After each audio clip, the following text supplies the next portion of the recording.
무서우면 눈 감아요?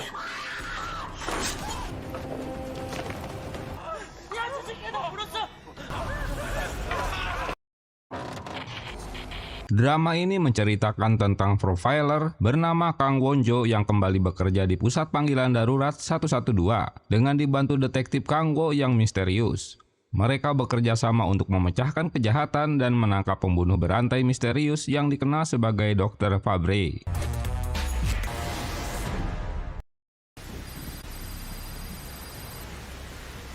오직 끝을 알 수 없는. Di awal cerita 3 tahun lalu, pantai kota Pongsan, seorang pria bernama Kang Wo baru siuman dari pingsannya yang berada di atas kapal. Seorang temannya bernama Hyung Jon memanggilnya untuk meminta pertolongan karena sedang disiksa oleh pria bertopeng.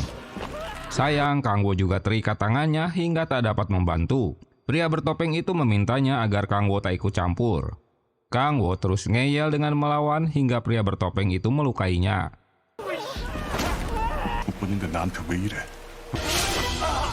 Dengan tangan terikat, dia terus melawan hingga dia nekat meloncat ke laut. Yang rupanya, kedua pria itu adalah detektif.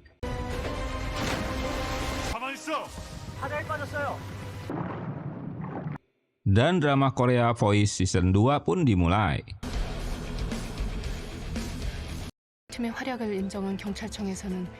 Di masa sekarang, tim Golden Time terdiri dari beberapa orang yang kini ditinggalkan anggotanya. Jin Hyuk cuti pergi ke Amerika untuk menemani putranya berobat. Hyunjo melanjutkan kuliah di Jepang. Kapten Jang Kyung Hak yang sudah pensiun terpaksa ditarik kembali untuk memimpin tim Golden Time. Sementara, Kang Kwon-jo sebagai ketua tim 112 sebagai profiler detektif. 센터 골든타임 팀 팀장.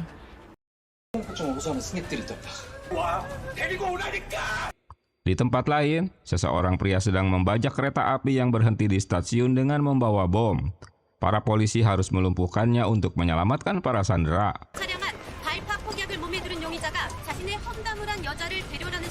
Aksinya menghebohkan dan tersiar di media, sementara petugas belum dapat mengidentifikasi pelaku. Permintaan pria ini cukup aneh. Dia meminta untuk menghadirkan seorang wanita yang telah mengejeknya. Sebagian penumpang kereta berhasil dipindahkan ke tempat aman. Detektif Jungki dari tim Golden Time berusaha menenangkan pelaku. Jungki mendapat kabar jika tim sniper telah siap di posisinya. Tapi masalahnya pimpinan Golden Time bernama Jang Kyung Hak belum datang ke TKP. 팀장님? Saat menghubunginya, ternyata Pak Jang juga sedang disandra seseorang. Kini hanya Kapten Kang Kwon-jo yang harus memberikan perintahnya. Emosi pelaku semakin meledak-ledak. Ia diduga mengidap skizofrenia alias gangguan jiwa hingga sering delusi. 10분 전에 청강역에서 지하철을 탄 게 확인됐습니다. Pelaku diidentifikasi sebagai pelanggan di stasiun Cheonggak bernama Do-won. Polisi pernah menemukan kasus serupa di divisi patroli yang dilakukan orang yang sama saat dia berusia 17 tahun. Di dalam mobil, Kapten Jang tak menyerah begitu saja.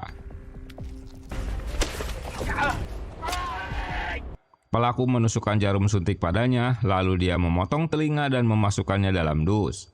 Mungkin buat oleh-oleh kali ya.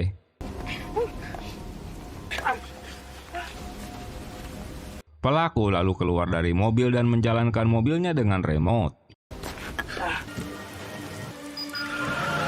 Hingga Pak Jang menabrak sekelompok orang yang berdiri di depannya.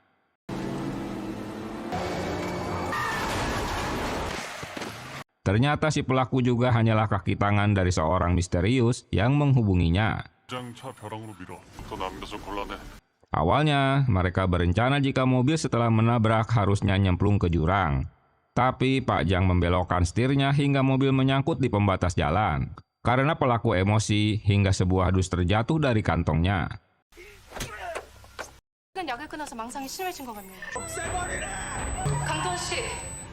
Kembali ke stasiun, Kwon-jo berusaha menenangkan Do-won tapi tak berhasil. Merasa dibohongi, dia menekan pemicu bomnya. Sayang bom itu tak meledak.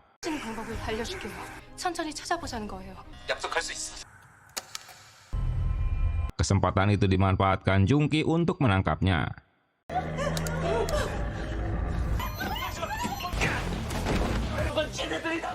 Hingga para sandera berhasil diselamatkan dan pelaku dibekuk.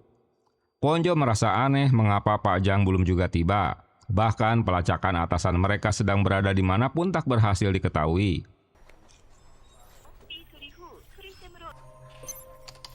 Sesaat kemudian, berita tertabraknya sekelompok orang dilaporkan pada Kwonjo dan diketahui jika Pak Janglah pengemudinya.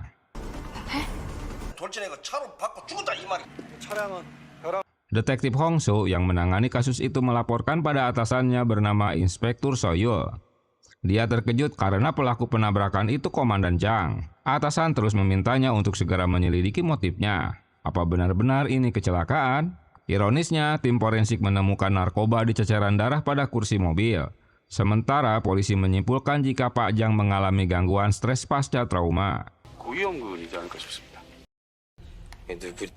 간다니까 그렇게 좋으세요? Sehari sebelumnya, Kwonjo bertemu Pak Jang yang memberitahukan jika besok dia akan libur dan akan berkumpul dengan keluarga.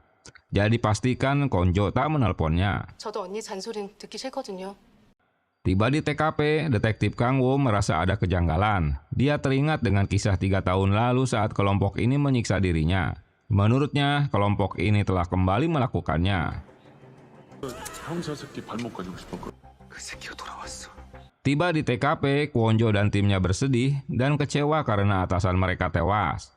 Mereka tambah terkejut saat Hong So mengungkapkan temuannya jika atasan mereka menggunakan narkoba dan mengalami stres. Kwonjo menolak laporannya dan meminta investigasi ulang. Sementara Kang Wo dari kantor polisi Pongsan sepertinya bergerak sendiri untuk menyelidiki kasus ini. 당신 누구야? 경찰! Tapi aksinya dicurigai Kwonjo hingga terjadi salah paham karena dituduh telah mencuri barang bukti. Akhirnya Kang Wo mengungkapkan bahwa diduga pelakunya sama dengan kasus 3 tahun lalu. 3년 전 그 새끼가 선물로 가져오라고 한 거라고. 도강호라고. Yang selalu memotong telinganya sebagai tropi dan pergelangan kaki. 3 tahun lalu, dia dijadikan tersangka karena ada yang memfitnahnya, tapi dia dibebaskan karena kurangnya bukti. Tak hanya Kwonjo yang mencurigai, bahkan Hong So juga mencurigainya. Apalagi tak ditemukan apa-apa dalam rekaman dashboard di mobil Pak Jang. 반드시 철할 거거든. 니들 도움 없이 내 손을 잡는다고. Karena tak disambut baik, Kang Wo berniat untuk menangkapnya sendirian tanpa bantuan mereka. Sebelum pergi, dia menyuruh mereka untuk memeriksa sol sepatu milik korban. 야씨 갑자기 동기들과 나보고 어떻게 하라고. 잘 숨겼어? 꼬이는 일이 한두 개가 아니야. Di bagian lain, pria misterius bertopeng kecewa karena orang suruhannya menjatuhkan potongan telinga sebagai trofi untuknya. Tentu hal ini akan menjadi salah satu barang bukti kepolisian. 뭐죠? 이거 스키드 마크인가요? 내 팀장 차에 뭔가 장치가 돼 있었다고. Kwonjo menemukan bekas ban mobil Pak Jang. Dia menduga jika atasannya disuntik narkoba dan mobilnya dipasangi akselerasi dengan remote. Karena bekas pengereman ini jelas jika Pak Jang berusaha menghentikan mobilnya. Lalu dia mengecek sol sepatu milik korban dan sesuai informasi dari Kang Wo, jika sol sepatu itu memang meninggalkan bekas pengereman. Setelah melihat dan mendengar rekaman dashboard di mobil saksi, dan apa yang pernah dia dengar di saat pertama kali menghubungi Pak Jang, Kwonjo berkesimpulan jika suara rantai yang berisik itu bagian dari mobil derek di dekat atasannya. 분명 어디서 들었던 것 같아. 급한 일이 있어서 가는 중이야. 대체 뭐지? 레카차? Dia meminta timnya untuk memeriksa rekaman CCTV di sekitar Gunung Ganggu antara jam 17 hingga jam 18. Guna mencari tahu truk derek yang dicurigainya. Selain itu juga mereka harus memeriksa detektif Kang Wo. 폭포해수욕장 형사살인 사건이다. 자, 용의자 도강호 관련자를 찾아봐. Sementara hasil penyelidikan Kang Wo lebih cepat menemukan adanya truk derek tanpa nomor polisi yang melintas. Mereka harus segera mendapatkannya. Kini Kwonjo percaya dengan ocehan Kang Wo jika pelaku adalah bagian dari pembunuh berantai. 야 근데 여기서 그 CCTV가 없는 길로만 갈라. Asisten Doki mendapatkan informasi jika ada jalan tikus menuju Gunung Gangwo tanpa rekaman CCTV. Itu sebabnya truk derek itu tak terekam lagi. Mereka pun melalui jalan pintas yang dimaksud. Sementara Kwonjo menemukan truk derek yang sama seperti yang ditemukan Doki. Tapi mereka mendapatkan informasi tambahan jika truk derek itu telah disewa beberapa hari sebelumnya dengan menggunakan KTP palsu. Sayang wajahnya tak teridentifikasi, hanya ada tato di tangannya. Tak ada cara lain bagi Kwonjo selain harus mempercayai ocehan Kang Wo jika mereka merupakan komplotan. 에서 칼부림으로 출동. 그리고 장수복 40세. Dari catatan penangkapan mereka, baru-baru ini ditemukan seseorang bernama Jang So, pria yang bekerja di bengkel dan memiliki tato di tangannya. Saat itu dia hampir membunuh seorang polisi. 들고 지구대 한 명 죽일 뻔한 자식. 체인 들고. 그래 기억난다. 알았어. 쓰나 진정하라. Tim mendapatkan catatan jika Kang Wo dikenal memiliki kemampuan mendeteksi yang baik. Setelah temannya detektif Yunjo dituduh membunuh, kini hubungan Kang Wo dan Hong So berselisih. 사이가 급격하게 나빠진 것 같고요. 살인죄로 반드시 처벌할 거거든. Setelah mengemudi dengan kecepatan penuh, akhirnya Kang Wo menemukan truk derek yang dicurigainya. Selang beberapa saat, tim Kwonjo juga menemukan truk derek yang sedang dicari. 45번 국도 진출로로 빠져나가는 것이 확인됐습니다. 저쪽이요. Di tempat lain, pria misterius itu telah meretas saluran polisi. 있는 새끼들한테 제대로 Hingga dia tahu jika kaki tangannya sedang dikuntit polisi. Dia memberitahukan Jang So untuk keluar dari jalur tol. Sementara Hong So menemukan rumah yang diduga milik pelaku. Mereka menemukan petunjuk di rumah tersebut. Hong So memerintahkan timnya untuk segera menangkap Jang So lebih dulu. Jangan sampai kepolisian Shogun pimpinan Kwonjo menangkap lebih dulu, hingga mereka saling kejar-kejaran untuk menangkap Jang So.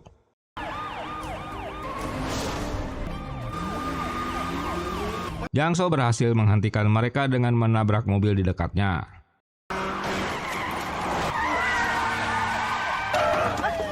Namun tak diduga, Doki berhasil melanjutkan pengejaran. Pria misterius berhasil mengenali Kang Wo, orang yang sedang mengejar Jang So. 박 형사님 빨리요.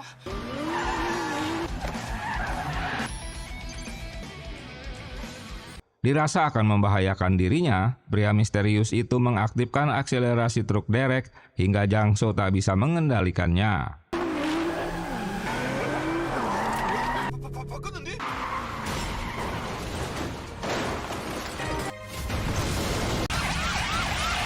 Kang Wo berusaha menyelamatkan Jang So yang masih berada di dalam mobil. Kedatangan Kwonjo ke TKP menariknya karena akan membahayakan dirinya saat akan mengambil alat bukti di mobilnya.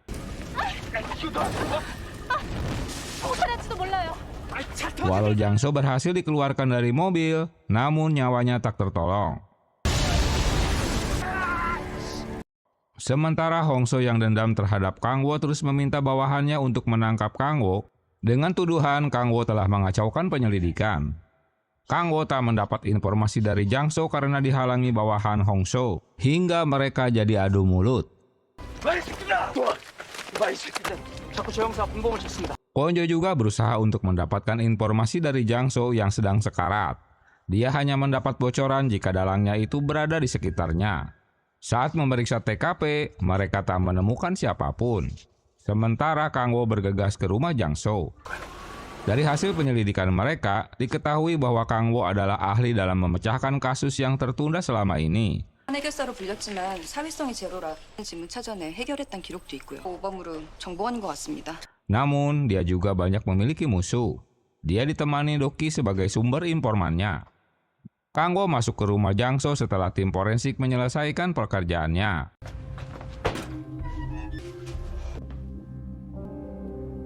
Mereka terkejut karena menemukan bukti-bukti di rumah tersebut.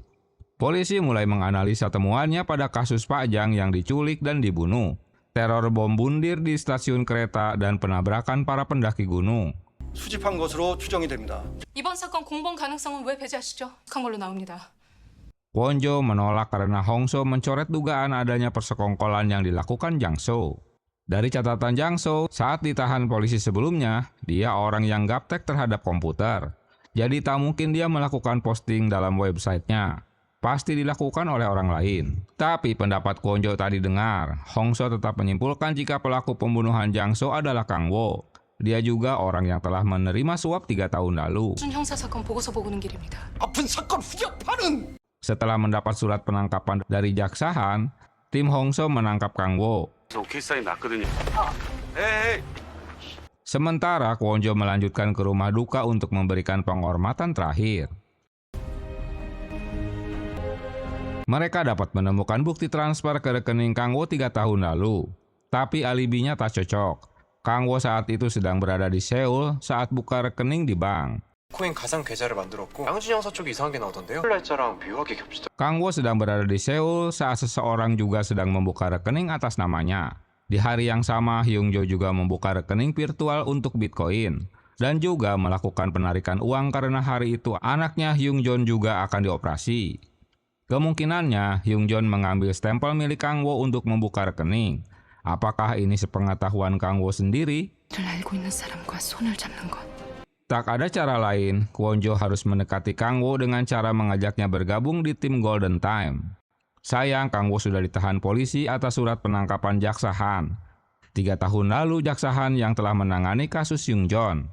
Dia masih dendam pada Kang Wo. 형사님과 얘기 좀 할 수 있을까요? Untuk mengajak Kang Wo bergabung, Kwonjo menemuinya di penjara dan memberitahukan rencananya jika Kang Wo akan memimpin tim Golden Time di lapangan selama sebulan untuk menangkap dalang dari semua pembunuhan. Tentu dia menolak karena waktu sebulan sangatlah pendek untuk menangkap penjahat cerdas. 10년 전 속보 리조트 뒷돈발사가 아니라 Kang Wo mengaku jika dialah yang menerima suap, agar Hyung Jon dapat kompensasi dari kematiannya. 형님, 그 여자 말이 들어야 된다니까요? Walau tawarannya ditolak, Kwonjo meminta timnya untuk bekerja di area Pongson selama sebulan. 끔찍한 인간 사냥이 어떤 결정이든 받아들일 거니까. Rencana Kwonjo untuk mengajak Kang Wo dalam timnya disetujui Komisaris Go. 내 휴대폰 좀 갖다 줘. Setelah dipikir-pikir, Kang Wo akhirnya menghubungi Kwonjo dan bersedia bergabung. Berita dibebaskannya Kang Wo dan diangkat menjadi ketua tim Golden Time membuat Hong So kesal. 예정됐다는 얘기가 들린다. Setelah mereka bertemu, Kwonjo memberikan surat pengangkatannya yang sudah ditandatangani Komisaris Go. 말했듯이 기간은 한 달입니다. Lalu Kang Wo menceritakan bahwa target telah mendalangi 6 pembunuhan 3 tahun lalu. Dan bulan Juni tahun ini dia beraksi kembali. Ketiga korban berhubungan dengan kepolisian. Sementara kedua pelakunya telah dibunuh seusai misi mereka. 공통점이 있어. 임무가 끝내면 살해됐고. Jika pembunuhan Pak Jang dan Jang So dihitung jumlahnya menjadi 8 korban. Ada 2 kasus yang belum terpecahkan karena kurangnya bukti dan saksi. 특수 제작된 전정가위 놈에게 신체를 잘라달라고 한 뒤 Dalam pembunuhan ini menginginkan mutilasi tubuh dari korbannya dan memasukkannya pada kotak berlogo bintang. Pembunuhan Hyung Jon dilakukan oleh pria yang menyukai istrinya. Waduh, 이제 시작일 뿐이야. 지금까지 상대하던 놈들과는 질적으로 달라. dalang ini sangat berbeda dari para kriminal pada umumnya. Di lain tempat, pria misterius itu mengambil barang yang disembunyikan sebelumnya oleh Jang So. Dia menggunakan mobil pengiriman Suyong. 고청장이 저 죽은 아버지 동기라. Doki mendapatkan data jika ayah Kwonjo tewas karena dibunuh Mo Tae-go. Ayahnya ini berteman dengan Komisaris Go. Itu sebabnya Komisaris mau membantunya. Kang Wo menemui target baru bernama Min So yang juga anggota polisi cabang Oppo. Dia ahli teknik yang membetulkan semua mobil patroli. Di bagian lain, pemakaman Kapten Jang dilakukan secara resmi. 타임팀 팀장으로 Di kota Mansen, 30 menit sebelum upaya pembunuhan Gitae, pelaku pencabulan anak di bawah umur 6 tahun lalu telah meresahkan para orang tua. Hari itu, Hejo mengirimkan pesan pada ibunya jika Gitae menculiknya. Kontan saja sang ayah yang memang sudah panik mendengar berita ini.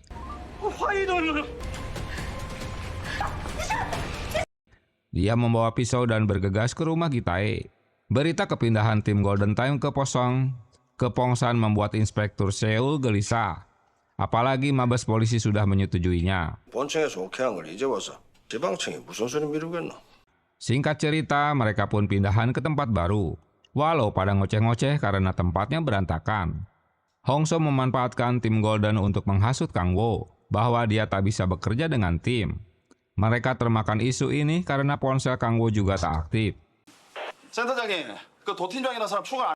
Ibu Hejo melaporkan suaminya yang akan membunuh Gitae di rumahnya. Dia meminta polisi menyelesaikannya. Setelah diperiksa datanya, Hejo pernah menjadi korban pencabulan 6 tahun lalu. Pelakunya dibebaskan sebulan yang lalu. Sesaat kemudian, polisi menemukan posisi Heijo yang berdekatan dengan rumah Gitae. 수상한 가해자 염기태 거주 빌라 근방으로 나온 로랑 하이동 연기태 집중 CCTV 확인해. Lalu Kwon-jo memberitahukan timnya untuk bergerak.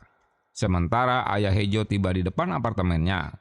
Di tempat lain, Kang-wo tiba di motel untuk menangkap Min-so yang sedang cuti. Tak diduga Min-so keluar dari motel dan bertemu dengan Kang-wo.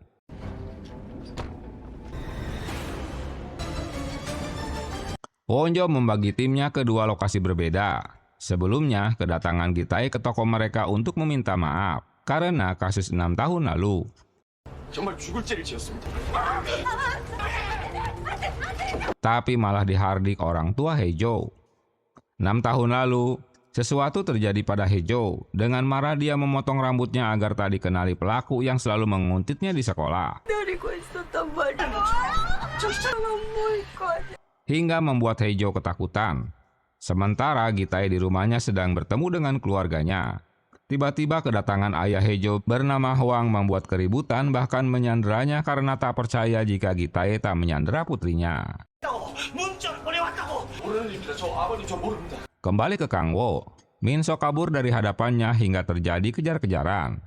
Dalam perkelahian, Min-so dapat melumpuhkan Kang-wo.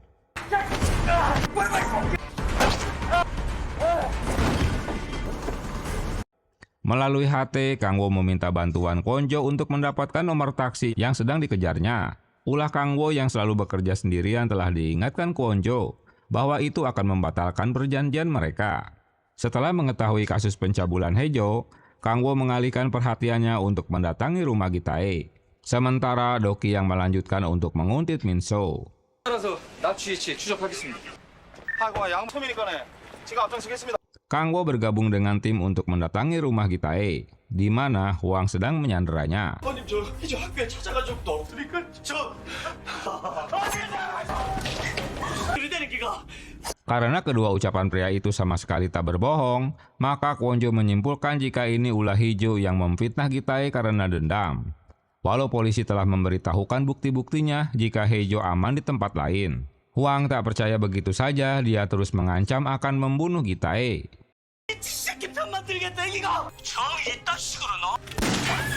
희주 자작극 들통나니까 Saat itulah, Kang-wo menembakkan pistol sebagai peringatannya. Di bagian lain, polisi dan sang ibu menemukan Heijo yang berada di terminal.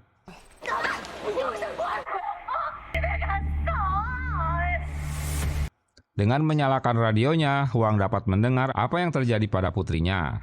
Kini malah Heijo terheran ngapain pula ayahnya datang ke rumah Gitae. Akhirnya, Hwang ditahan dengan tuduhan membobol rumah orang lain. 님, 주셔서 감사합니다. Gitae mengungkapkan jika dia sebenarnya sedang dalam proses bertobat atas kesalahannya. Kwon-jo merasa ada yang aneh dengan tingkah Gitae, sepertinya masih ada yang ditutupinya. Di kantor polisi, Hwang sedang diinterogasi. Kwon-jo berpendapat jika Hwang dan Heijo sama-sama mengidap kecemasan berlebih. 장애와 반항성 장애를 가지고 있는 것 같습니다. Sementara, pengejaran Doki kehilangan jejak Min-so. 아따 분명히 미랑할 각인데 뭐 미랑? Karena ibunya tak dapat menjemputnya, Ji-wook pun pulang dari tempat penitipan anak.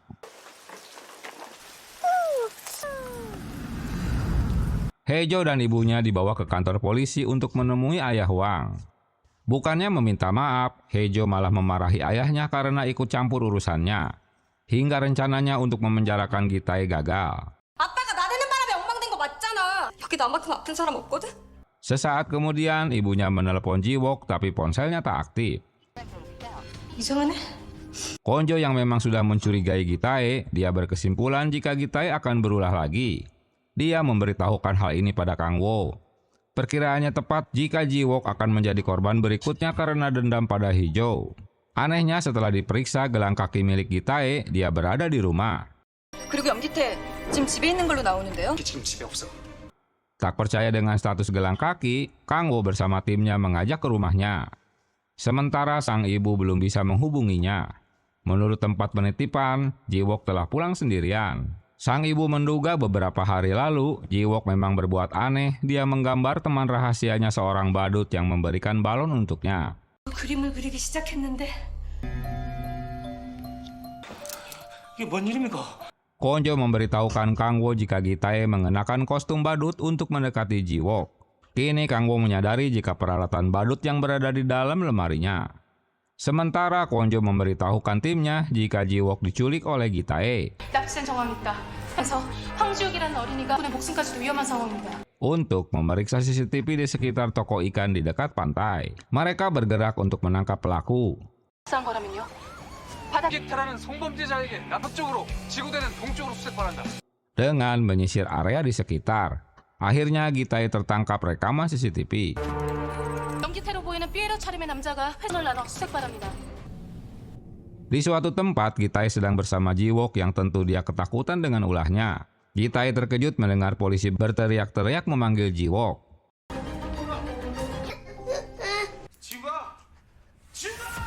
Berdasarkan informasi dari Hejo, jika adiknya menggunakan jam tangan kesukaannya yang ada alarm SOS-nya. 시계 차고 했다 생각 못할지. 지금도 그 시계를 차고 있고요. Lalu Konjo meminta Kang Wo untuk mengaktifkan HT-nya agar dia bisa mendengar sesuatu. Sementara Gitae memasukkan Ji-wook ke dalam kotak. Polisi terus berteriak-teriak memanggil Ji-wook, yang tentu membuat Gitae tambah panik. Seperti perkiraannya, Ji-wook mengaktifkan jam tangan yang dipakainya. 소리가 들렸어. Saat itulah Konjo yang memiliki pendengaran lebih tajam bisa mendengarkan walau hanya samar-samar. Dia memberitahukan Kang Wo jika posisi Ji-wook sudah dekat dengan mereka. Gitae mendengar suara alarm SOS dari jam tangan Ji-wook yang membuatnya marah. Hingga terdengar suara gaduh oleh mereka.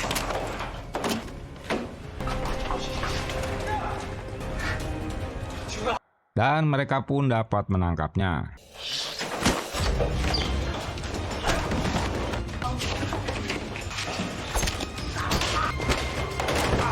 Konjo berterima kasih pada Hejo karena telah memberikan informasi tentang jam tangan adiknya dan Pak Hwang yang telah menggiring polisi untuk mendatangi rumah pelaku. Mereka menemui Ji-wook yang berada di rumah sakit untuk dilakukan pengecekan. 괜찮나? 아가 좀 무서워지로 아무나 따라가면 어떡해. Inspektur Seo senang dengan keberhasilan Konjo menangkap Gitae hingga jadi berita hot di televisi. 양춘팽이를 데리고 가서 Dia mengusulkan untuk memasukkan salah satu anak buahnya bernama Yang untuk ikut bergabung selama 1 bulan di tim Golden Time. Dia juga detektif veteran yang 이렇게 berpengalaman. 하는 건 안 돼. 신경 써주시는 건 감사합니다만 Konjo mendapat kabar dari Kang Wo jika Min-so mungkin pelaku yang telah membunuh Hyung-jon karena dia menemukan topeng dan beberapa foto di kamar motelnya. 으로 밀항을 하다 단속 중인 해경한테 걸렸답니다. 서에 체포돼 있고요. 해경청에서 봐. 알겠습니다. Dia juga berusaha kabur saat dipindahkan tahanan, namun dapat ditangkap kembali oleh polisi pantai. Kini dia berada di kepolisian Pongsan.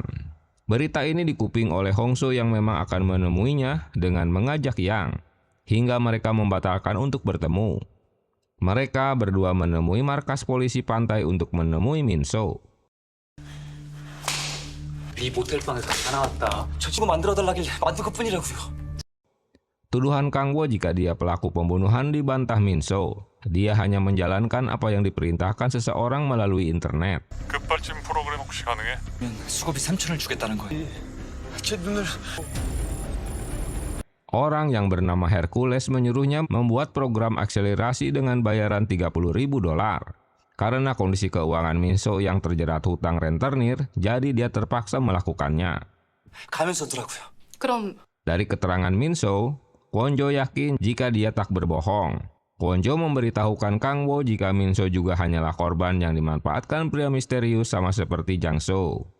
Tak mau identitasnya terbongkar, saat mereka meninggalkannya, pria misterius bernama Hercules itu tiba-tiba muncul dan langsung membunuhnya dengan suntikan pestisida. 맞을 거예요. Agar terkesan seperti serangan jantung. Konjo yang memiliki indera pendengaran tajam, dia mendengar suara aneh. Mereka berusaha mencari tahu apa yang terjadi. 확인해야 되고 말이에요. Ternyata Min-so sedang sekarat dan pelaku kabur lewat jendela. Nah, siapakah pria misterius ini sebenarnya? 타살 가능성은요. 이 아이들이 걸고 언론에 알리면 Hasil pemeriksaan otopsi jika kematian Minso diakibatkan gagal jantung. 그 저항이나 다툰 흔적은요? 발작으로 이어져 급사가 된 것 같습니다. Kang Wo merasa diejek karena pria misterius itu mengirimkan pesan bahwa dia sedang berada di rumahnya.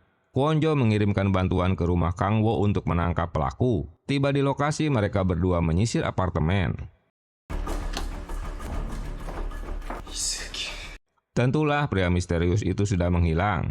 Dia hanya menaruh sebuah buku yang dipenuhi foto-foto korban dan calon targetnya. 일이 안 돌아간다잖아. 너무 걱정하지 말고. Di lain tempat, asisten Jin baru saja tiba di rumah. Dia dikejutkan dengan komputernya yang tiba-tiba hidup. Mengetahui asisten Jin sedang ditarget, Kwon Jo pun menghubunginya. 당장! 아나한테 무슨 문제가 생긴 것 같아요. Namun sudah terlambat, pria itu telah menerornya lewat komputer walau tak menewaskan. Mereka mendapat foto pria misterius dari CCTV saat keluar dari gedung. Pria itu sengaja meneror tim Golden Time agar tak memburunya. 하는 분이라고 내가 몇 번 얘기해. 하지 말라니까. 오피스에서 합니까 사기를. Hejin, korban rayuan wanita bernama baik yang mungkin penipu, ia memaksa suaminya Detektif Park untuk ikut program yang ditawarkan membeli properti murah.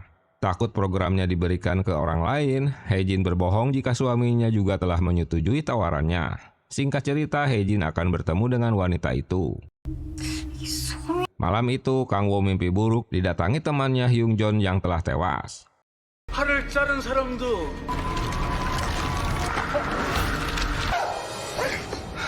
Sebuah kasus perampokan di rumah nenek yang disamarkan dengan kasus bundir dilaporkan pada tim 112. 부대 연락해. 자사심으로 들어왔다고.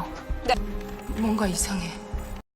Di tempat lain, Hejin yang ketakutan menghubungi suaminya, tapi teleponnya malah ditutup karena mengganggu dirinya.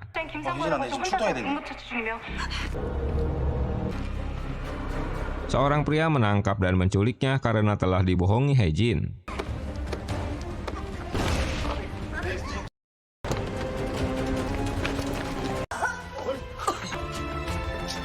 Mereka bergegas ke TKP dan mendapatkan saksi jika pelaku sedang mengejar wanita yang kabur dari rumah tetangganya.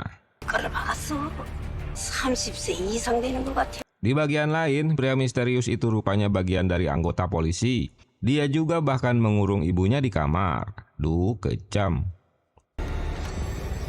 용의자들 아니야? Mereka menemukan pelaku bernama Geum-tak yang diduga seorang imigran gelap dari Korea Utara, sedang menculik wanita. 너무 많이 닮지 않았어요? Tim 112 akhirnya dapat mengenali si korban jika dia adalah istri Park anggota Golden Time. Kedatangan polisi tepat waktu di mana Hejin akan dieksekusi. 흰소리 그만하는 거. 여기세요. 사마귀 미션 클리어. Setelah mendapat SMS, pria misterius itu pergi ke suatu ruangan rahasia dan mencari tahu tentang Kwon Jo, pimpinan divisi 112 yang mampu memecahkan kasus DTKP hanya dengan kekuatan pendengarannya dan tingkat akurasinya 90%. 아주 귀한 걸 갖고 있었는데 저 완전 갖고 싶어졌어요. Kali ini Kwon Jo menjadi target utamanya. Kedatangan polisi memeriksa sekitar tempat yang diduga Geum-tak berada. Saat memeriksanya, Detektif Park menemukan tempat kimchi yang diduga milik istrinya. 화이팅! 도강호 팀장님. Karena ada petunjuk, mereka yakin jika kurir itu Hejin yang kini jadi korban Geum-tak. Lalu Park menceritakan asal mulanya, jika istrinya bertemu dengan Bu Baik lewat organisasi relawan. Di awal pertemuan, Bu Baik memberikan minuman tonik sebagai iming-iming dan mengajak untuk patungan membeli properti gedung yang nantinya akan disewakan. 모를 거고. 똥꼬집을 뿌리는 걸. 풍산병원 응급실 원무과인데요. Di tempat lain, seorang nenek juga sedang digasak untuk ditipu dengan dalih anaknya mengalami kecelakaan. Mereka menyamar sebagai kantor administrasi rumah sakit. Sementara nomor ponsel si nenek sudah diblok untuk meminta konfirmasi pada anaknya. Aksi ini bisa berjalan setelah mengetahui calon korbannya menyimpan uang di rumah. 나 아니라고! 괜찮은 거죠? Lalu mereka menyuruhnya untuk menyimpannya di freezer daripada di tempat lain. 보관하면 위험해요. 장롱 속에 늘 돈을 넣어두셨는데 넣어두시는 게 제일 안. Metode ini menggunakan sugesti dengan harapan calon korban dibuat cemas agar tak berpikir realistis. 그래서 냉동실 음식이 다 내려와 있어. Sebelum nenek itu pergi, dia memindahkan uangnya ke dalam freezer dan mengeluarkan semua makanan frozen food. Sementara Hae-jin dimanfaatkan Bu Baek sebagai kurir untuk mengambil uang itu yang tersimpan di dalam freezer, tanpa tahu jika itu adalah uang. Semua rencananya jadi kacau karena si nenek kembali ke rumahnya untuk mematikan kompor. Saat itulah Geum-tak sebagai koordinator lapangan dari Bu Baek mendatanginya dan membunuh si nenek dengan menyamar sebagai aksi bundir. Yang pasti Hae-jin jadi terjebak di antara rencana mereka dan berusaha kabur. Hingga Geum-tak dapat menemukan dan membawanya ke dalam mobil. Setelah mengetahui di mana mobil pelaku berada, Kang-woo bergerak untuk menangkapnya. Agar tak terjadi hal-hal buruk, Kang-woo meminta Park agar tetap di lokasi. 지구 와이프 구해올 테니까 걱정 말아요. Panik dengan situasinya, Geum-tak menghubungi Bu Baek dan dia menyuruhnya untuk membunuh Hae-jin. 경찰 죽이래. 불에 빠지면 어디가 나오지? Tim 112 terus memantau lewat CCTV menemukan mobil Geum-tak sedang menuju danau. 회사 터널로 빠진 걸로 추정됩니다. Dan menemukan status Bu Baek yang telah 9 kali dibui. Di bagian lain, polisi mengejar Bu Baek yang berusaha kabur. 저쪽으로 가면 지름길인 거 알지? Kang-woo menuju TKP, sayang kondisi jalanan macet.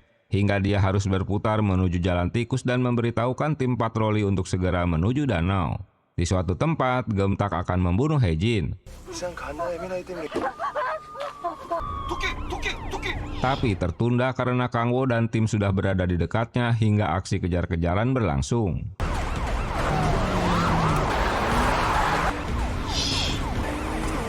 Dengan nekat, Kang-woo meloncat ke mobil Geum-tak yang membuatnya panik hingga mobilnya masuk ke parit.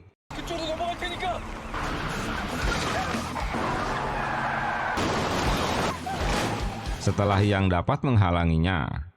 Dalam pengakuannya, Geum-tak membuang uangnya di tong sampah atas suruhan bos besar mereka.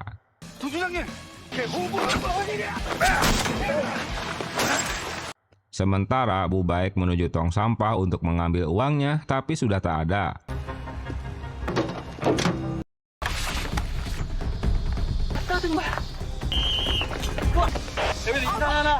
Saat itulah polisi juga menangkapnya. Hae-jin menceritakan saat itu dia diajak Bu Baek untuk mengecek kantor dan hotel. Lalu dia mendapat telepon yang mengaku dari bibinya, padahal itu si nenek. Untuk meminta Hae-jin mengambil kantong hitam di dalam freezer di rumahnya. 내가 검은 봉지를 써놨다는데. 냉동실이요? 왠지 알았어요. 냉동실에 있다고 해서 아무 잘못 없다고. Lalu Kang-woo menemui Bu Baek. Dia menceritakan jika dia sendiri tak mengenal siapa bos mereka. Jadi, jika misi gagal, bos besar akan menghapus semua perintahnya. 그러니까 바로 위폰 손목 자르는 거 조그만 돈을 못 보내는데. Target calon korban juga ditentukan oleh bos besar. Si nenek baru mendapatkan uang asuransi karena sakitnya. Bos besar ini berada di sekitar agen wisata. Ia khusus menargetkan lansia yang belum pernah berwisata ke luar negeri secara gratis, asalkan memberitahukan nomor jaminan sosial keluarganya. Setelah mereka meninggalkannya, Baek mulai berulah dengan pura-pura sakit dia kabur dari kantor polisi.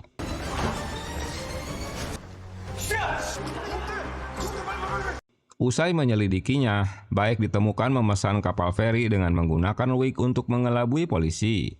Mereka pun bergegas menuju pelabuhan untuk mengejarnya, hingga Kang-woo dapat memergokinya di dermaga.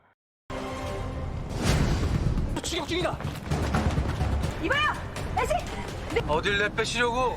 Agen Jin menemukan fakta lain jika wanita itu bukanlah Baek, tapi Wang Yuli. Sementara Bu Baek sendiri diduga telah dibunuh mereka.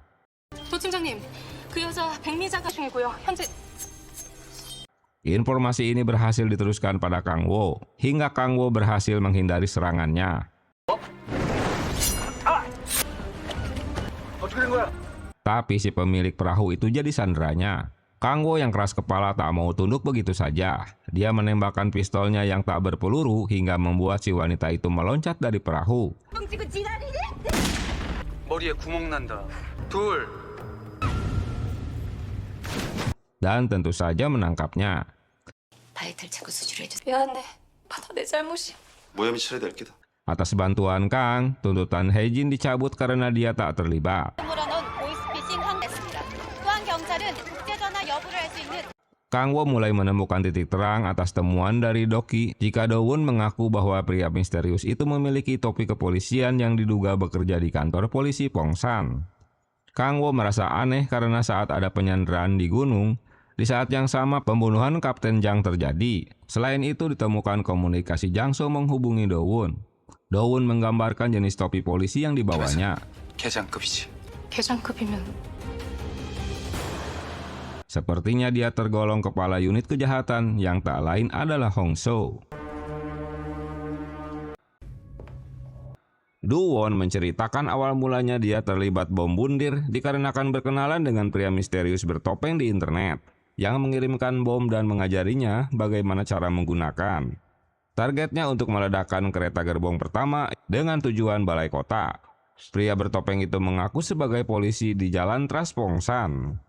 폭발을 하라고 시켰다는데요? 3년 전이요?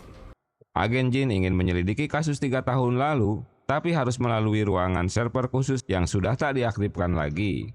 Agen Park mengingatkan agar Jin jangan menggunakan server rahasia mereka. Namun Jin ngeyel, dia tetap menjalankannya, hingga terkonek ke server pria misterius. Hong So menemui pria di resto yang menelponnya karena memiliki berita rahasia untuknya, tapi pria itu malah tak datang. Anehnya, dia seperti mengenal suara pria tersebut. Seorang ahjuma memberitahukan Kang Wo jika pesanan obatnya berhasil didapat. Usaha mereka untuk menangkap basah Hong So bertemu dengan seseorang tak berhasil. Penggunaan ruang server rahasia menjadi perhatian Intel. Mereka mencari tahu pelaku yang berada di ruang tersebut. Awalnya dia mengira itu perbuatan Hong So. 그럼 이것 때문에 승진을 얻은 거야? Agen Jin menemukan alasan mengapa Hong So selama ini 2 kali tak naik jabatan. Dia pun memfoto informasi dari server tersebut. Sesaat kemudian, kedua orang Intel itu menangkap basah Jin. Agen Park yang telah memperingatkan Jin sebelumnya memberitahukan Kwon-jo jika Jin mendapat masalah. 경찰이 돼서 말입니다. 누가 있으면 풀어드리고 싶어. 누가 시킨 거야? Hong So jadi marah pada Jin karena alasannya untuk mengorek informasi tentang dirinya. Dia menuduhnya pasti ada seseorang yang telah menyuruhnya. Di waktu yang tepat, Kwon-jo muncul dan mengaku jika dialah yang telah menyuruh bawahannya. Kwon-jo beralasan jika dia sedang menyelidiki kematian atasannya. Atas informasi dari Do-won, jika pelakunya seorang eksekutif di kepolisian Pongsan. Kwon-jo juga tahu sebelumnya Hong So telah menghubungi Jang So dan Do-won melalui IP Jalan Trust. Hong So merasa Kwon-jo ingin menuduhnya sebagai tersangka kasus 3 tahun lalu. Walau Hong So mengaku memang dia dengan Hyung Jon memang tak akur, tapi dia tetaplah adiknya. 아니었다. 근데 내 동생이었다. Ancaman Hong So terhadap tim Golden Time membuat Kang Wo marah. Dia pun membela timnya. 저라도 꼬인 배알이 풀릴 것 같으면 힘 옆에 딱 붙어 있을 거야. Jika mereka gagal menangkap pelaku dalam 1 bulan, maka Hong So dapat memenjarakannya lagi jika memang membuatnya senang. 장난감처럼 갖고 놀고 있다는 거. Kini Kang Wo tahu pelakunya yang dapat mengendalikan tim mereka. Tak disangka semua ocehan mereka diretas oleh pria misterius. 팀에서 퇴출이야.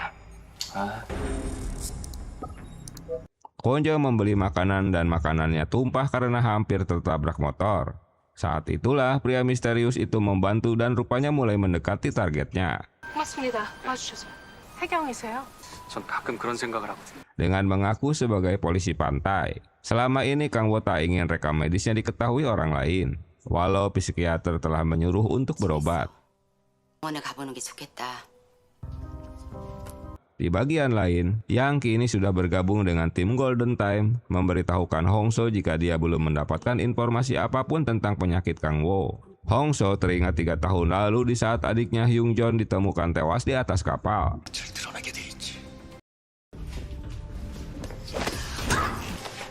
하는 개미들 중에 Seseorang menghubungi 112 guna memberitahukan jika acara live horror daring yang terkenal terluka karena diserang zombie. Setelah mereka menontonnya, pendapat agen Jin meyakinkan Kwon-jo jika acara itu memang bukan rekayasa. Jadi Kwon-jo menyuruh timnya untuk segera mengecek ke TKP di mana siaran live itu berlangsung yang ternyata di area kamp militer yang terbengkalai. Tim mulai memasuki gedung dengan dipandu Kwon-jo. Mereka bertemu David, si host acara uka-uka, namun kameramennya menghilang. Dia menunjukkan jika tangannya juga digigit zombie. Hanya sebuah dompet yang mereka temukan atas nama Ji-hye. Setelah tim melacaknya, ternyata Ji-hye adalah pegawai kafe yang tewas sebulan lalu di lokasi yang sama. 도팀장님 사주나 본데요? 강산도 Karena posisi Kang Wo berada di basement, jadi komunikasi mereka terganggu. 강산도 도팀장님 제 말 들리십니까? Di lain tempat, supir taksi menawarkan taksinya pada seorang wanita yang berjalan di saat hujan. Supir taksi yang merasa terancam lalu menghubungi 112 dan langsung terdengar jeritan seseorang. 여보세요? Kang Wo tiba-tiba pingsan setelah melihat hantu bocah yang menghampirinya.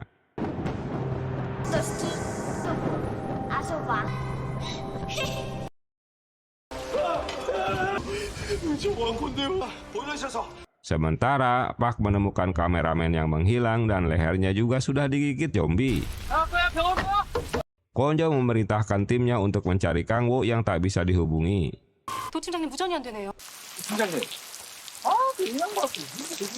차량 주변 CCTV 확인해. Di basement, tim menemukan Kang Wo dan melanjutkan untuk menemui supir taksi yang ternyata supir taksi itu lehernya digigit zombie wanita. Dan mereka pun membawanya ke rumah sakit. Sebuah pesan masuk ke ponsel Kwon-jo yang memberitahukan jika pembunuhan 3 tahun lalu itu dilakukan oleh si pengirim pesan dan Kang Wo. 과 함께 저지른 살인이었어요. Di TKP, Kang Wo menemukan bubuk putih seperti narkoba. Setelah tim mengeceknya, ternyata itu jenis narkoba garam oranye. 스타시보다 10배나 높아서 좀비 마약으로 불리고요. Sebuah narkoba baru yang daya halusinasinya 10 kali lebih kuat dari ekstasi. Jika pengguna sampai overdosis, maka akan menyerang secara membabi buta. Kasus ini pernah terjadi di Amerika. 모양 마약 핑크솔트라고 하는 가해자가 이걸 복용했을 가능성이 높겠네요. Lalu Kwon-jo memberitahukan Kang Wo status wanita yang harus segera ditangkap. Diduga wanita ini overdosis dan kini sedang berjalan menuju pantai Usongri di mana ramai dengan orang-orang yang berwisata. 진짜 큰일이야. 해봐, 지금 어디 있는지. Si host David tak mengaku jika dia menggunakan narkoba. Walau sempat membuat kekisruhan di kafe, tapi tak ada korban tewas akibat gigitan si zombie wanita. Hingga akhirnya mereka dapat mengamankan wanita dengan bantuan bibinya. Rupanya ini ulah David dan temannya yang telah mencekoki narkoba pada teman wanitanya yang baru saja dikenal di kafe. 렛미 스페셜 증후군에 대해 Selanjutnya, Kang Wo dan tim menangkap si David yang masih sakau.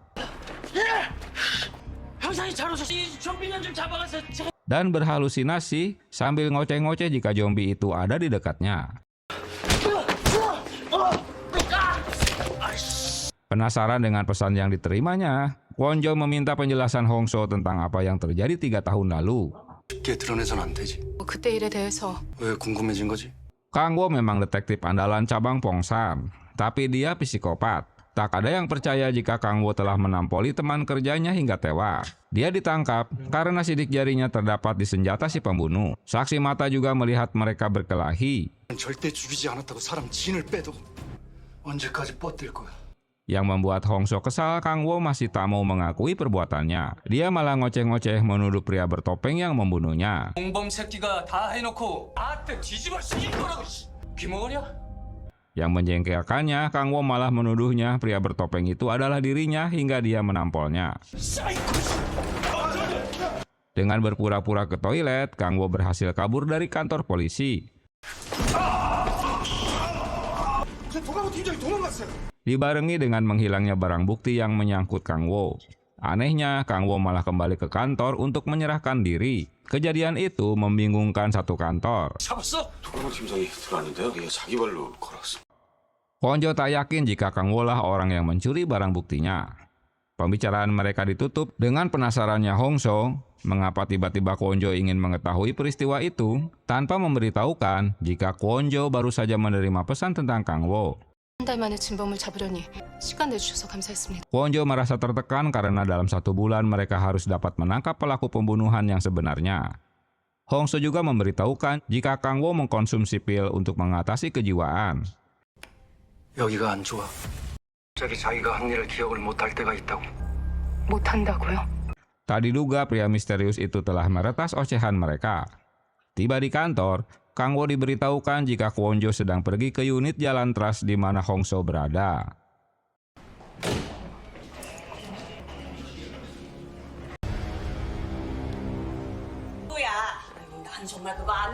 Ah-juma, tetangga pria misterius, membantunya untuk membawakan barang ke ruang kerjanya. Dia terkejut melihat tumpukan kardus dengan logo bintang yang berisi potongan tubuh manusia.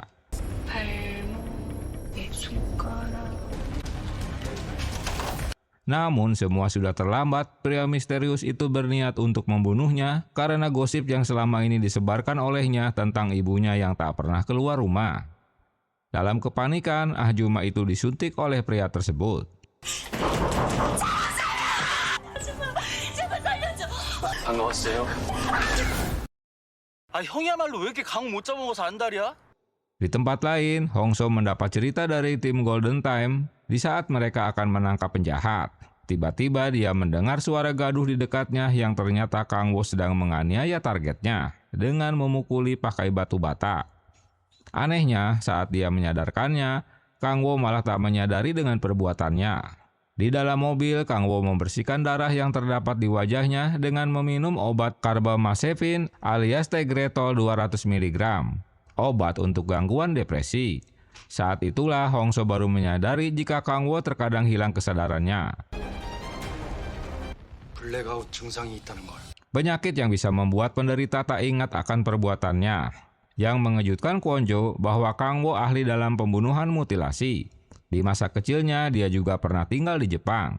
Pendapat Hong-so bertolak belakang dengan Kwon-jo, di mana selama berada di tim Golden Time, Kang Wo menolong korban dengan tulus dan tak pernah memaafkan penjahat. Dia juga tak pernah menerima uang suap. Tapi Hyung-jo lah yang mengambil uang suap tersebut. 모치는 필요하면 증거를. Kang Wo berusaha menutupi Hyung-jon karena dia memiliki bukti-buktinya. 지금부터 이걸로 통화해. 이렇게까지 우리 상황 잘 아는 거 보면 Saat Kang Wo bertemu Kwon-jo, Kang Wo mengingatkan mungkin ponsel mereka sudah diretas si penjahat karena selalu tahu rencana aksi mereka. Agar tak dicurigai terus oleh Hong-so, Kang Wo memberikan data USB miliknya. 내가 무슨 말을 해도 안 믿을 거 아는데 무리하지 마, 이 새끼야. 억울한 한 사람 만들지 않는다. Tapi Hong-so tetap menganggapnya angin lalu. Setelah pertemuannya dengan Hong-so, kini Kwon-jo jadi bimbang dan terus mengingat apa yang pernah didengarnya tentang keburukan Kang Wo. Pria misterius dengan nama samaran Dr. Fabre baru saja memotong lidah si Ah-juma dan memasukkannya ke freezer. Di rumah, Kang Wo selalu dibayang-bayangi bocah wanita dengan memanggilnya Kosuke. Dia meminta pertanggungjawaban Kang Wo karena bocah itu merasa menderita yang diakibatkan olehnya. Sepertinya bocah wanita itu orang Jepang, walau ternyata itu halusinasinya saja. Apa sebenarnya yang pernah terjadi di masa lalu ya? Hingga Kang Wo mengalami pingsan kembali. Di pinggir pantai, mayat si Ah-juma ditemukan di perahu dengan lidah yang terpotong. Dia ketua himpunan wanita di lingkungan apartemen. Sebelum kejadian, Ah-juma bernama Bu Huang telah memecat satpam yang bekerja di apartemennya.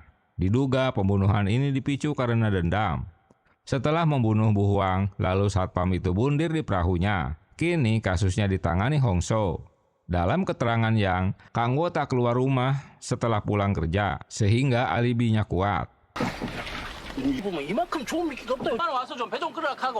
Beberapa saat kemudian, Dr. Fabre alias Bang Jae-so menemui atasannya yang sedang bersama Hong-so dengan dalih mau memancing. Bang Jae-so adalah polisi pantai. Begitu melihatnya, sepertinya Hong-so merasa curiga pada Bang. Atasannya memberitahukan bahwa dia mantan anggota Kopaska. Hong-so masih belum membuka USB yang diberikan Kang Wo. Menurutnya itu hanyalah jebakannya saja. 졌을 줄 알고. 옳고 그런 걸 못 본대요. 그냥 뭘 해도 미운 거지.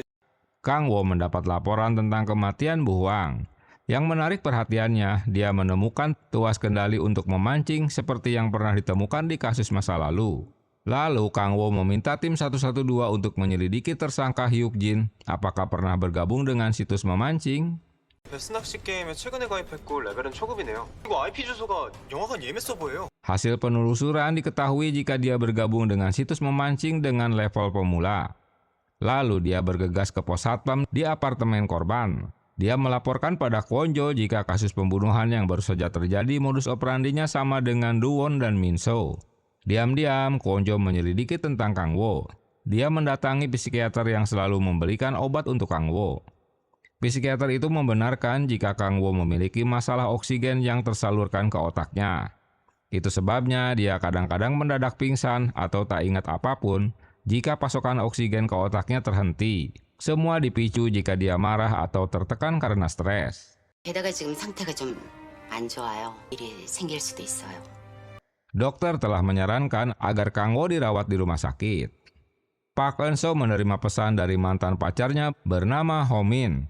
Karena tak membalasnya, Ho Min nekat menemui Eun-so di kantor. 바빠가지고 뇌물적 못 받구나. 친구 손호민입니다. Kedatangan Ho Min membuat Eun-so tak nyaman. Apalagi dia telah memutuskan hubungan mereka, tapi si Ho Min tak terima dengan keputusannya. 실수라고 했잖아. 아프다고. Alasan Eun-so sederhana karena Ho Min sering berbuat kasar padanya. Mereka ini dulunya teman satu sekolah. Eun-so berusaha menghindar dari Ho Min. Mungkin sudah enak kali lihat komuknya. 땀 생겨서 그런 거냐? Di pos security, Kang Wo mendapat keterangan dari teman Hyuk Jin jika dia sedang kegilaan game memancing. 갑자기 와서 게임은 알았는지 쉬는 날에도 나와서 쓰레기를. Entah siapa yang telah memberikan alat pancing untuknya. Akhir-akhir ini dia sering berselisih dengan Bu Huang hingga di hari libur pun Hyuk Jin sering datang untuk membersihkan tempat sampah. Kang Wo meminta agen Jin mengecek orang bernama Hercules dan 2 orang lainnya yang sering main game yang sama. 조이스틱 구입 여부 한번 확인해봐. 도 팀장님, 아무것도 없는데요? Sementara Bang Jae-so berkomunikasi dengan seseorang, jelas dia tak bekerja sendirian. 이게 더 가까워져. Akibat dari pertengkaran Eun-so dan Ho Min, kini Ho Min yang selama ini memberikan dana sumbangannya untuk komunitas alumni sekolah mereka, kini menghentikan sumbangannya. Dia meminta Eun-so untuk menemui Ho Min. Selain itu, ada rumor yang beredar jika Eun-so menyelingkuhi Ho Min. Merasa terganggu dengan ulah Ho Min, Eun-so berniat untuk menemui pengacaranya. Wajah juteknya diketahui oleh Kang Wo dan Doki. Seseorang mengirimkan pesan pada Ho Min jika Eun-so berniat untuk menemui pengacara. Tiba di gedung kantor pengacara, seseorang bernama Jae-il memanggil teknisi lift karena lift gedung rusak dan mengantar Eun-so lewat pintu darurat di mana Ho Min telah menunggunya. 감사합니다. Padahal itu hanya akal-akalan Jae-il. Lift kantor itu juga sebenarnya tak rusak. Namun karena teknisi sudah datang dan meminta bayaran pada Jae-il, dengan kesal Jae-il memberikan uang padanya. Namun saat di toilet, teknisi itu malah dibunuh. 아빠가 이러고 산다.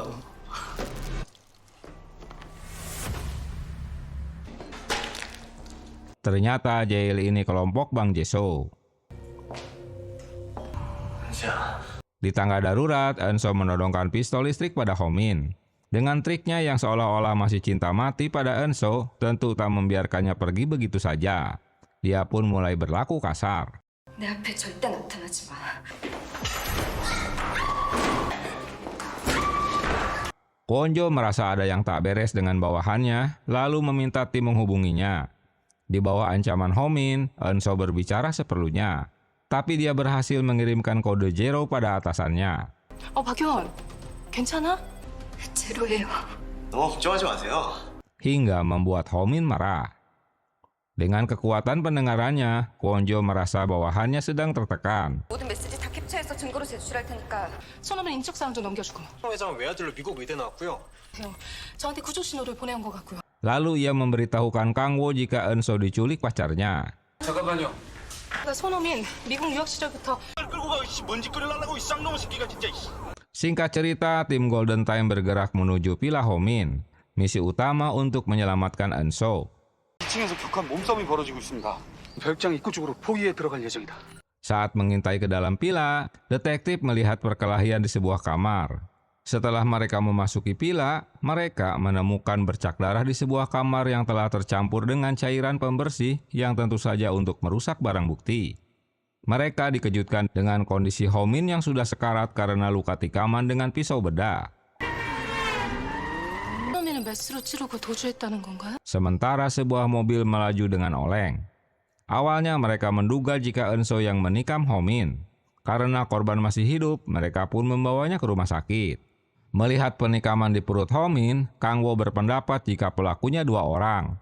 Karena ada bagian yang ditikam secara bersamaan. 별장에 다른 누군가가 있었던 것 같아. 어떻게 된 거지? 용의자들이 타고 도주했을 가능성이 있어. Kang Wo melaporkan pada Kwon Jo jika mereka belum mendapatkan Enso, namun diduga ada pelaku lain. Ia meminta tim patroli untuk mengejar mobil milik Homin ke arah lain. 전화하는데요? 풍산상가 지하 주차장에 있어요. Dalam kebingungannya, Kwon Jo mendapat telepon dari Enso yang memberitahukan jika Enso berada di parkiran basement Mall Pongso. Ia baru saja siuman setelah ditolong oleh pegawai mall. 팀장님, 박 의원 현재 무사합니다. 제 3자가 한 게 확실한 것 같답니다. 그 데이트 폭력 가해자인 것 같습니다. Sementara Hongso melaporkan pada Soyul jika pelakunya adalah orang ketiga. Hongso juga melaporkan jika Homin adalah pelaku kekerasan dalam hubungan. Soyul menegur Hongso jika Homin adalah anak oligarki berpengaruh. Jika mereka menyentuh anaknya, pasti mereka akan tamat. Jadi dia meminta bawahannya untuk segera menangkap pelaku. 내 앞에 딱 데려와. 고민을 본 것 같다고? 자세히 좀 말해봐. Kang Wo berhasil mengejar mobil Homin dan menghentikannya. Ternyata ada 2 wanita yang berada di mobil tersebut. 살아있어야 밝힙니다. 한임수 용장, 바다 튜넬로 쇼크 이깁니다. Dan salah satu wanita itu terluka parah. Wanita itu bernama Kim Esul dengan cacat di kakinya. Di bagian lain, Bang Jeso mendapat pesan jika rencananya untuk memfitnah Enso dan membunuh Homin gagal. 부탁하는데 그 참말이가? 아직 그게요. 말할 정자는 하는데. Mengetahui anaknya ditikam wanita, ayah Homin memarahi Inspektur Soyul. Kedua orang tuanya panik melihat putra semata wayangnya tak berdaya. 살리고 싶으면 빨리 나오세요. Salah satu pelaku bernama Kim Esul diinterogasi.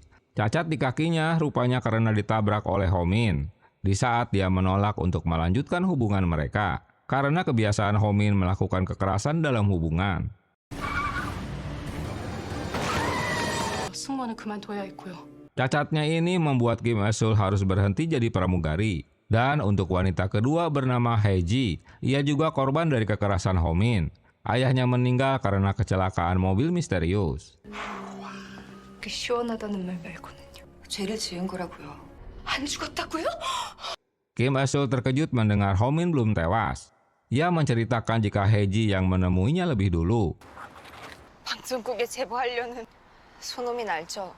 Mereka berdua sama-sama korban perlakuan kasar Homin, hingga mereka berdua ingin melakukan balas dendam. Setelah beberapa hari menguntitnya, akhirnya mereka menemukan Homin memasuki basement mall. Mereka pun menunggunya.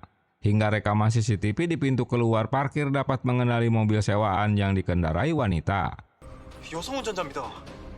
공범이 하나 더 있었어. Dari penjelasan Enso, jika Homin, penggila game simulasi kencan dengan 4 tokoh fiksi yang bekerja sebagai polisi, pramugari, pegawai hotel, dan perawat. Dari kesimpulan inilah, Kang Wo berpendapat masih ada satu wanita lain yang harus dikorek informasinya. Awalnya, Kim Esul tak mau mengaku. Tapi setelah agen Jin menemukan satu wanita tewas yang mendapat kompensasi dari ayah Homin, dipastikan wanita bundir itu juga korban Homin. Wanita itu bernama Hesun. 근데 언니도 그 풍산병원에서 근무했다가 Tak hanya itu, kakak Hesun juga seorang perawat di rumah sakit Pongsan. Tapi wanita itu berhenti dari perawat karena penyakitnya. 조유선 알지? 조혜선 씨 언니. Setelah didesak, akhirnya Kim Esul mengaku jika di villa itu mereka bertiga. 시야된 사람. 죽은 거 확실해질 때까지. Saat Homin baru memasuki basement, saat itulah ketiga wanita itu langsung melukai leher Homin dengan pisau bedah, hingga dia pingsan dan membawa ke vilanya. Saat mereka akan membunuhnya, tiba-tiba Homin siuman, maka perkelahian pun terjadi.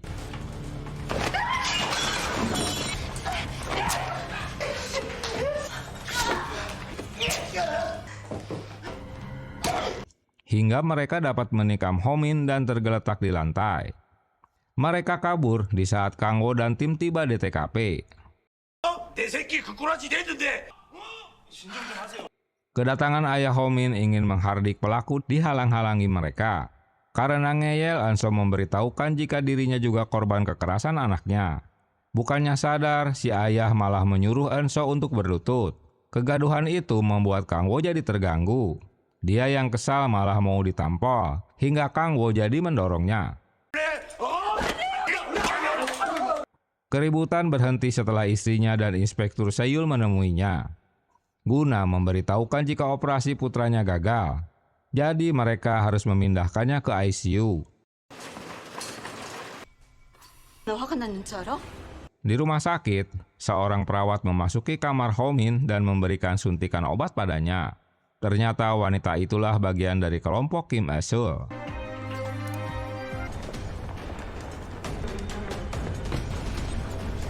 Di waktu yang bersamaan, Kang Wo dan tim tiba di rumah sakit. Kang Wo langsung mencabut infusannya untuk menyelamatkan Homin dan melanjutkan untuk menemukan wanita tersebut. Tiba-tiba sakit Kang Wo kumat setelah melihat sepatu putih. Saat itulah Kwonjo menyadari ada yang tak beres dengan Kang Wo. 팀장님, 한명 병실로 다시 가봐. 네, 알겠습니다. Lalu dia meminta Eunso untuk kembali menemuinya. Mereka menemukan wanita yang dicurigai sebagai tersangka dan mengejarnya. Hingga berjalan menuju atap rumah sakit. Mereka berusaha menenangkan wanita itu karena akan melakukan bundir. Sementara tim lain menyiapkan kasur angin di bawahnya. 니들 말 안 믿어. 손흥민한테 당한 진실을 보지 못했고요. Karena usaha mereka tak berhasil, hingga wanita itu meloncat dari atap gedung.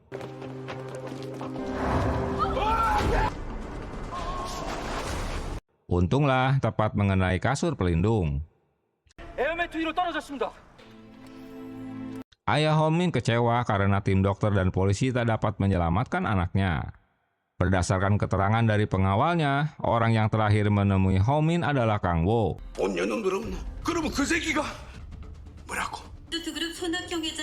Maka ayah Homin menuduh jika Kang Wo lah orang yang telah membunuh anaknya.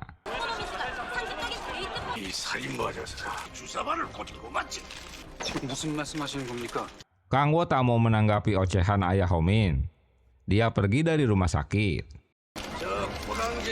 Di dalam perjalanan, penyakit Kang Wo mulai kambuh. Dia berjalan dengan oleng bray.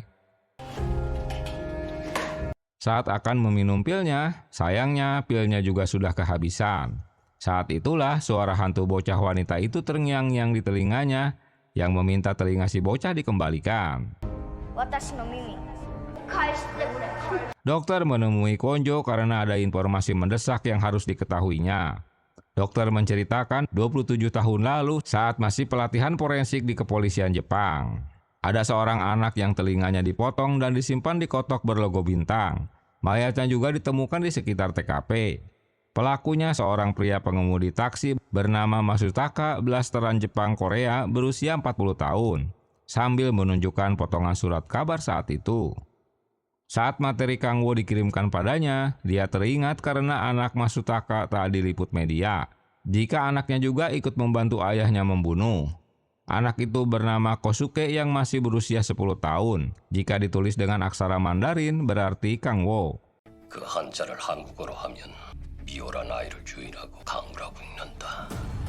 Di bagian lain, Hongso mendatangi pos security dan mendapat penjelasan jika pria di foto itu baru pertama kalinya mereka melihatnya. Ahjuma itu malah menceritakan perkelahian Bu Huang dengan seorang polisi yang tinggal di apartemen mereka. Gara-gara ditolak menitipkan sopa di ruang basement. Satpam pos yakin jika dia akan lebih tahu apa yang terjadi. 그 깡깡하지요. Melihat adanya jangkrik di dekatnya, Hongso teringat dengan polisi yang ditemuinya saat di pantai. Kembali ke Kwonjo, dokter itu yakin jika Kang Wo terkait dengan pembunuhan mutilasi korbannya. Karena turunan dari ayahnya sebagai pelaku masa lalu yang memiliki kepribadian ganda. 그만하기 다행입니다. Sementara Pak Eun-so kembali bertugas. Mendapat informasi, Hongso mendatangi rumah polisi yang diceritakannya. 접촉부를 쏘러 오셨네. Tapi kehadirannya diketahui oleh Bang Jae-soo. 닥터팝으로 운영 중 여러분. Setelah menunggu beberapa saat, Bang Jae-soo datang dan mengajak Hongso masuk ke rumahnya. Mendengar keterangan dari Pak Dokter, Kwonjo pun tambah bingung aja deh mengenai Kang Wo. Apakah dia harus percaya atau tidak? Postingan di medsos tentang Kang Wo seorang pembunuh jadi viral. Entah ulah siapa, hingga tim 112 kewalahan menerima panggilan telepon.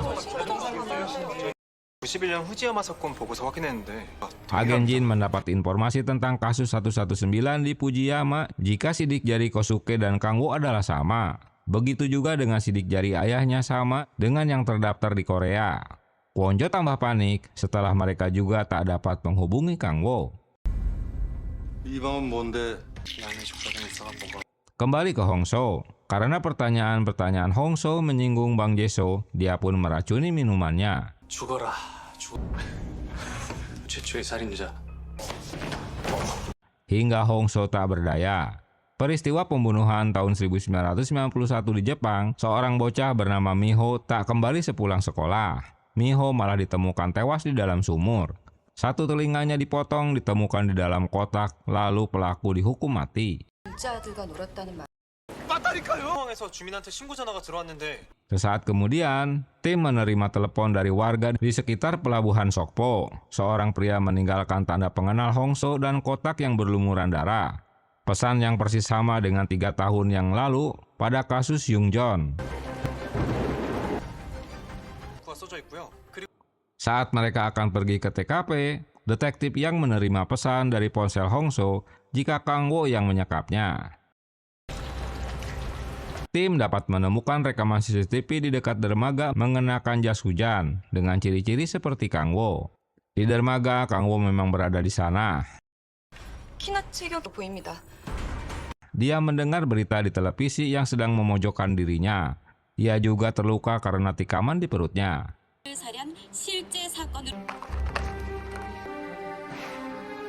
Kemunculan bocah hantu wanita membuat Kang Wo terganggu dan mengingat peristiwa masa lalu.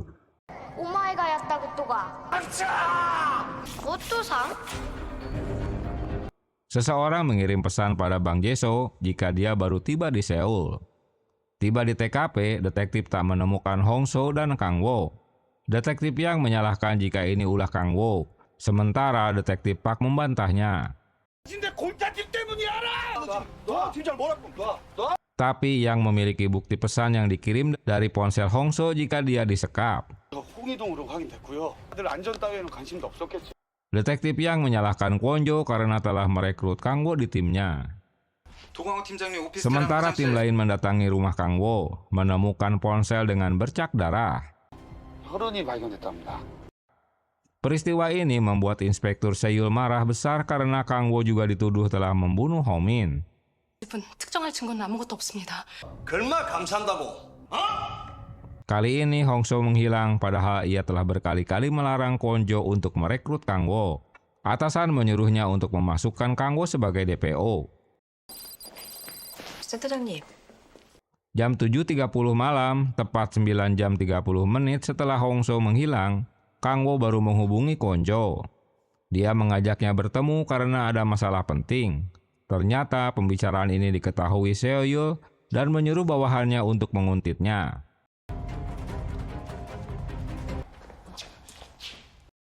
Singkat cerita, mereka pun bertemu. Kang Wo memberitahukan jika dia masuk perangkap si pembunuh. Dia tak membunuh kedua korban yang dituduhkan padanya. Dia tak tahu apa yang terjadi.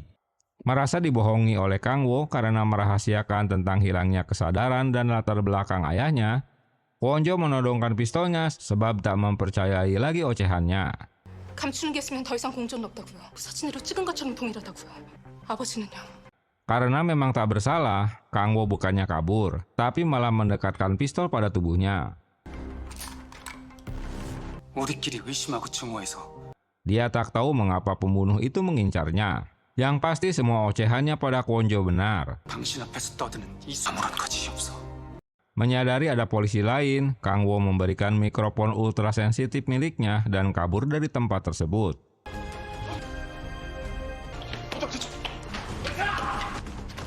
Untunglah dia dapat mengelabui para detektif. Hanso datang untuk menemui Kwon-jo. Dia memberitahukan jika mikrofon ini untuk merekam dirinya di saat hilang kesadaran. 녹음이나 녹화를 한다는 소리를 들은 적이 있어요. 자신의 상황을 녹음이나 녹화를 한다는 거지. 도 팀장님 방에 CCTV 다른 것 같아. Kwon-jo baru ingat jika di kamar Kang Wo terdapat CCTV. Dia pun akan mengeceknya dan meminta Hanso untuk mendapatkan rekaman mikrofon tersebut dan hasil tes darah milik Hae-sun. 좀 잘못 들으신 거 아닙니까? 더 찾아보죠. 센터장님, 찾았습니다. Setelah mencari-cari CCTV di kamarnya, mereka menemukan CCTV yang tersembunyi di dalam AC. Setelah memeriksanya, mereka menemukan rekaman seorang pria misterius dengan menggunakan jas hujan memasuki rumahnya dan memanipulasi barang bukti dengan mencecerkan darah di kamar mandi. Yang pasti, pria ini telah menjebak Kang Wo. 우리가 먼저 찾아야 돼요. 건데요? Kang Wo menemui satpam di pos apartemen, tapi apes dia ketahuan sama polisi yang sedang mencarinya. Hingga terpaksa harus kabur lagi. Rupanya kaki tangan Bang Jae-soo memantau keberadaan Kang Wo. 바로 3루 아파트. 양희삼이 거기에요. 강호 그 새끼가 Kedatangan detektif Yang dan timnya ikut menangkap Kang Wo. Dalam suatu kesempatan, Kang Wo dapat menyandera salah satu anak buahnya. Hingga Kwon-jo dan timnya tiba. 안 돼요. Dia berusaha menjelaskan apa yang terjadi, tapi detektif yang tak percaya. Hingga akhirnya Kang Wo menyandera Kwon-jo. 도 팀장님 오피스텔 사건 현장 조작되었습니다. 나랑 장난칩니까? 현장 상황 잘 보고. Sambil berbisik memberitahukan jika pelaku pembunuhan sedang mengawasi aksi mereka. Di bagian lain, Egenjin berhasil meretas situs Dr. Fabre. 돌아보지 마. 콜타팀 벌레새끼 집이잖아. Kang Wo menyadari ada seseorang sejak dari tadi mengawasi dirinya. Menyadari penyamarannya akan terbongkar, Bang Jae-soo memakaikan sarung tangan karetnya untuk mempercepat eksekusi pada Hong-soo. Centikan suara sarung karetnya terdengar oleh Kwon-jo dan memberitahukan Kang Wo jika pelaku mulai memasangkan sarung tangannya. Setelah melihat kerumunan orang, akhirnya mereka menemukan pria tersebut. Dengan dibantu temannya, agen Jin dapat menerobos situs Dr. Fabre hingga Bang Jae-soo mencabut power komputernya. Dia tak menyangka mereka dapat membobol situsnya. 제법인데? Di bagian lain, ada lagi pria misterius yang selama ini berkomunikasi dengan Bang Jae-soo, menanyakan potongan telinga milik Kwon-jo yang belum berhasil didapat. 범이 진짜로 있었다는 거냐? 팀장을 몰아가기 위한 계략이었습니다. Setelah yakin dengan target sebenarnya, Kwon-jo melaporkan pada Komisaris Go bahwa pembunuh itu telah diketahui. Pria berjas hujan tertangkap rekaman CCTV yang menyelinap ke rumah Kang Wo, serta memanipulasi barang bukti. Pelaku sama dengan yang tertangkap di pelabuhan Sokpo. Orang yang dikurung di dalam koper dipastikan Kang Wo bukan Hong-soo. Termasuk tewasnya Ho-min adalah bagian dari rencananya. Dia menyelinap di saat tim dokter masuk ke kamarnya. Pria tersangka ini memiliki situs dark web. Di luar negeri, para penjahat mengelola situs tersebut untuk mengelola kejahatan keji mereka. Di Jepang malah menjadi isu sosial besar, karena situs itu mengelola ujaran kebencian. Walau begitu, agen Jin berhasil meretasnya. Komisaris Go bersedia untuk membantunya. 요청대로 조치하마. 병이 있는 건 확실해진 건데 휴직을 시켜서 Walau Kang Wo sakit, tapi dia yang mengetahui secara rinci kasusnya ini. Jadi mereka harus membantu untuk mengawasi. 선생님, 좀 괜찮은가요? 입원치를 받는 게 좋겠습니다. Lalu Kwon-jo menemui dokter yang merawat Kang Wo. Pendarahannya hebat, dia harus segera dilarikan ke rumah sakit. Kang Wo menceritakan masa lalunya jika dia dilahirkan di Jepang. Ayahnya seorang supir taksi. Di tahun 1991 mereka hidup bahagia. Kang Wo saat itu bernama Kosuke. Seorang temannya bernama Miho selalu mengunjungi mereka untuk bermain. Hari itu mereka bermain petak umpet. Tapi Miho menghilang, hanya sepatunya saja yang ditemukan berdarah. Tak tahu pasti apa yang terjadi. Hanya berita televisi yang memberitahukan jika ayahnya telah membunuh dan memutilasi anak kecil hingga dihukum mati. Sejak saat itulah seperti neraka bagi keluarganya.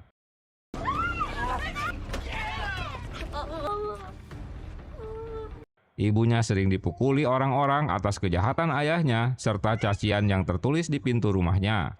Biasanya jika pernah menjadi sasaran kebencian, seseorang akan sulit berinteraksi.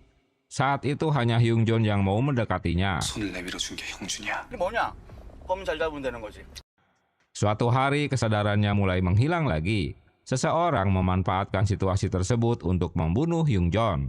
Untuk mencari tahu siapa pelakunya, dia menyelinap ke ruang bukti untuk mencari gunting ranting pohon.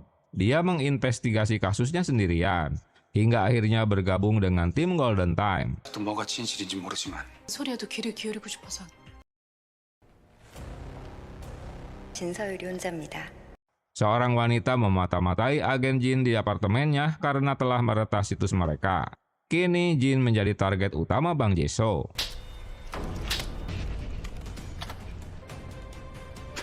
Di tempat lain, tak disangka Doki begitu perhatian dengan membelikan obat untuknya. 아침까지만 해도 분명히 남아있었는데 Agen Jin tak menyadari bahaya sedang mengancam dirinya. Dia memberitahukan Kwon-jo jika HT mereka sudah diretas. 회원될 수도 꽤 되는 것 같아요. 근데 진짜 토 쏠리는. Selain itu, diduga mereka ini memiliki komplotan besar. Baru saja menutup teleponnya, kemunculan Bang Jae-soo dan kawan-kawan langsung menampoli dan merusak komputernya.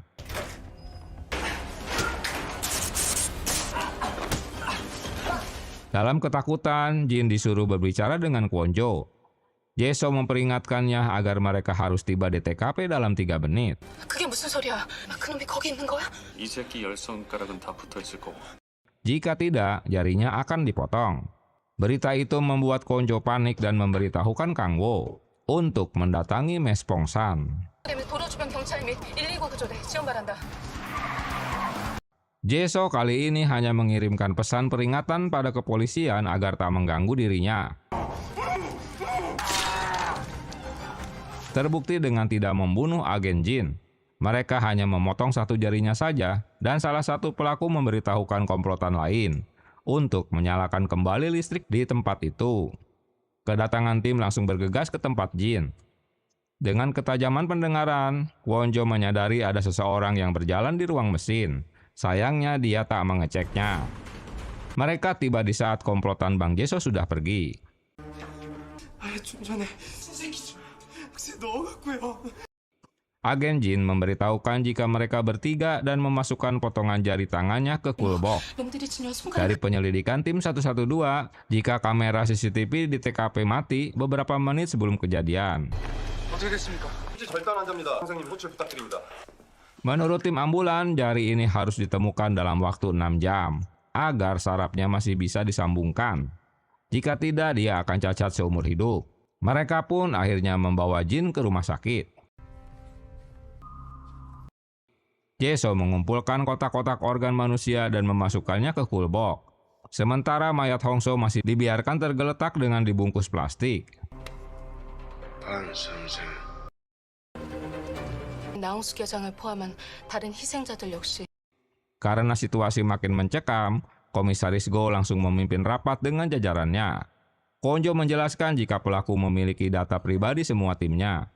Selain itu, mereka juga telah meretas HT, memahami psikologis dan rencana polisi. Kang Wo melihat jelas wajah pelaku, namun dia tak mengenalnya. Komisaris Go akan menyuruh timnya meminta tim cyber guna melacak semua situs web untuk mengamankannya dan mengganti saluran radio HT mereka. 반드시 잡아. 그러게 속마음을 미리미리 얘기를 했으면. Detektif Yang meminta maaf pada Kang Wo karena telah terjadi salah paham. Eunso mendapat informasi dari Haesun jika dia menabrak seorang perawat di pintu darurat, lalu perawat itu menyuntikkan narkoba padanya. Anehnya dia tak mengenal perawat tersebut. Kwon-jo baru mengingat jika agen Jin memberitahukan jika salah satu seorang pelaku menghubungi anggota lain dengan mengatakan jika misi telah selesai. 아무래도 범인 3명이 아니라 4명 같아요. 일단 전원을 내리고 범인을 도왔을 가능성이 높아요. Kwon-jo menduga jika salah satu dari mereka itu adalah wanita yang bertugas di ruang mesin untuk mematikan CCTV dan lift. Wanita itu diduga orang yang sama yang menyuntik Haesun. Ciri-cirinya ada lukisan laba-laba pada kukunya. Kang Wo jadi teringat dengan wanita yang bekerja di restoran saat mencari Hongso, yang saat itu akan bertemu seseorang bernama Shimani. Mereka pun bergegas ke restoran ayam Gilsun. 조용히 기다리라고 했을 텐데요. 이야기 자극시키는 건 아닌가 해서. Di tempat lain, Bang Jae-soo menemui pria tua di dalam mobilnya. Pria tua itu protes karena Jae-soo selalu menghasut Kang Wo. Tersinggung dengan ucapannya, Jae-soo jadi marah sambil ngoceh-ngoceh. 그래서 그러나 왜 이렇게 조급해? Keluar dari mobilnya, dua pengawal pria tua tak terima dia menegur Jae-soo. Dengan cepat, Jae-soo menghabisi kedua pengawal itu. Tiba di restoran, mereka menemui pegawai wanita bernama Soji. Karena terpojok, Soji melawan dan memutuskan selang gas untuk membunuh mereka semua. 있었죠. Setelah Park berhasil memutuskan aliran gas, barulah mereka menangkapnya. Dalam suatu kesempatan, Soji memiliki racun cyanida yang disimpan di kalungnya agar dia bisa bundir. Pacar Hongso menemui Kwon-jo guna memberikan keterangan di hari terakhir Hongso masih berbicara dengannya. Setelah mereka berbicara, 20 menit kemudian ponsel Hongso tak aktif. 소리가 진짜 이상했어요. 혹시 그날 특별한 일이 있었나요? Di masa lalu, Hyun-jon dan Hongso bertengkar. Saat itu, Hyun-jon mengajak seorang anak SMA membawa laba-laba ke rumahnya. 저 여자 누구야? 가면 치는 바람에 떨어지자. 그 안에 Kwon-jo melaporkan pada Kang Wo tentang apa yang baru didengarnya. Dan kini tugas mereka harus memeriksa kembali kasus Hyun-jon. Apakah ada keterkaitan kasusnya dengan anak SMA dan kekerasan dalam rumah tangga? 15년 전 일을 최혜정 씨한테 물어볼 리가 없잖아. 지금 34살이야.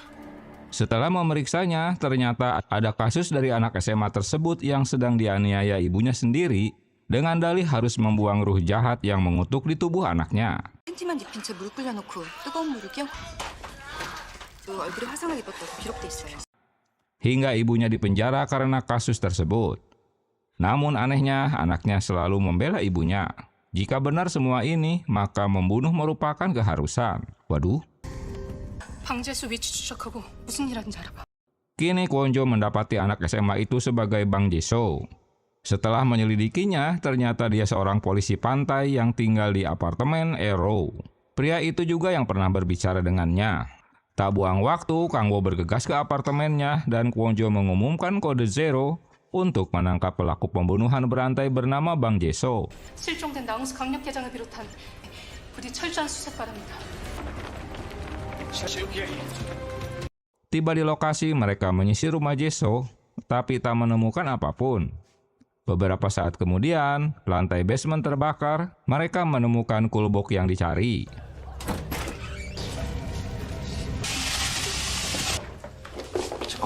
Namun isinya tak sesuai harapan mereka. Sementara Jae-soo malah mendatangi kantor polisi untuk bertemu Kang Wo dan Kwon-jo. 강건주 센터장이랑 도강우 형. 황경장님. Kwon-jo terkejut mendengar laporan dari penjaga gerbang jika seorang polisi pantai ingin menemui Kang Wo dan Kwon-jo. Para detektif menangkap Bang Jae-soo karena menyerahkan diri. Sementara mereka akhirnya menemukan jasad atasan mereka, Pak Hongso, yang masih bernapas.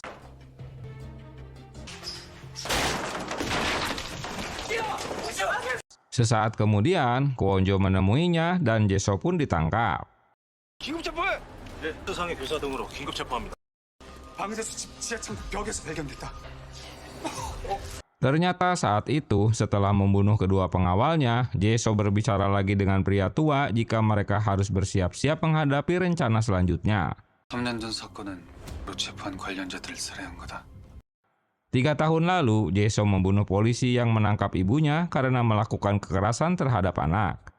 Selain itu, Jae-soo adalah anak dari hasil pemerkosaan massal terhadap ibunya di saat ibunya membaktikan diri di kelompok agama. Saat para pemerkos itu dibebaskan, ibunya jadi membenci polisi. Dia dirawat di rumah sakit karena mengalami delusif. Dan anaknya Jae-soo juga memiliki kepribadian ganda. 엄마. 알 수가 없다는 거예요. 접점이 전혀 없거든요. Yang mengherankan Kwon-jo, alasan apa Jae-soo dendam pada Kang-wo karena tak terkait sama sekali dengan kasus ibunya. 걸어 들어온 이유가 뭐야? 죄값을 치르러 왔다니까. Kang-wo dan Kwon-jo menginterogasinya, dia mendapati alasan menyerahkan diri untuk menebus kejahatannya. Jae-soo juga memberitahukan membunuh Jong-hyun karena dia ikut campur urusannya. 3년 전은 네 엄마 복수였다고 치자. 우리 하는 일이 얼마나 소용없는 일인지. 나갈 때도 내 맘대로 나갈 수 있다는 거 잊지 마. Seorang pria bertopi menyelinap masuk ke kantor polisi dengan membawa kotak makanan menyamar sebagai kurir. 생긴 것도 멀쩡하고. 가야 되는데 가지도 못. 아, 세아반 좀. 야, 덕수는 어디 가고 네가 왔냐? Dan dia masuk ke toilet. Kurir itu lalu melintas di depan sekumpulan detektif. Detektif yang sempat menanyakan pada kurir itu kemana kurir yang biasanya mengantarkan makanan. Sayangnya mereka tak mencurigai si kurir sama sekali. Kang-wo merasa ada yang aneh karena Jae-soo menyerahkan diri demi mencapai tujuan lain. 뭘 어떻게 쑤셔서 알아내는지 모르겠는데. 그 도강으로 만나러 왔다. Dari penjelasannya, Kwon-jo tahu jika Jae-soo ingin bertemu Kang-wo secara langsung. 아예 사건 관련자가 막 이렇게 취조를 해도 되나? 그러니까 도강호 팀장이 혐의는 이제 Kedatangan Jaksa Han mengambil alih Bang Jae-soo. Tentu membuat Kang-wo emosi karena tak ada konfirmasi dari atasan. 뭐 하는 거야 이 새끼야 지금? 안 되는 거 진작부터 알고 있었는데. 검찰 허송 허가하셨다고. 네, 직합이 된 사항으로 알고 있습니다. Hingga Eun-soo membawakan data jika Jae-soo telah memeriksa cetak biru kantor mereka. Selain itu, Jae-soo ahli dalam bermain pedang dan bela diri yang mematikan. Jelas dia bermaksud untuk menghancurkan kepolisian. 사건 가로 책임이다. Para detektif kesal karena kasusnya dialihkan ke kejaksaan. Saat mereka membawanya, Jae-soo pura-pura ingin ke toilet. Saat itulah Kwon-jo mendengar ada yang mencurigakan dan memberitahukan Kang-wo. 들이 서로 부딪히면서 나는 소리. Di toilet ternyata salah satu detektif kaki tangan Jae-soo. Dia langsung membunuh detektif yang menemaninya.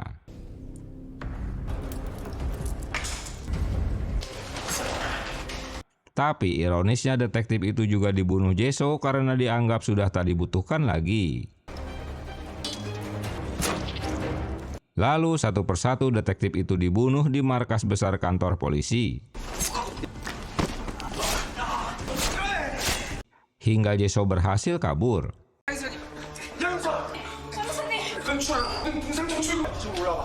Tembakan Kang-wo sempat melukai tangannya.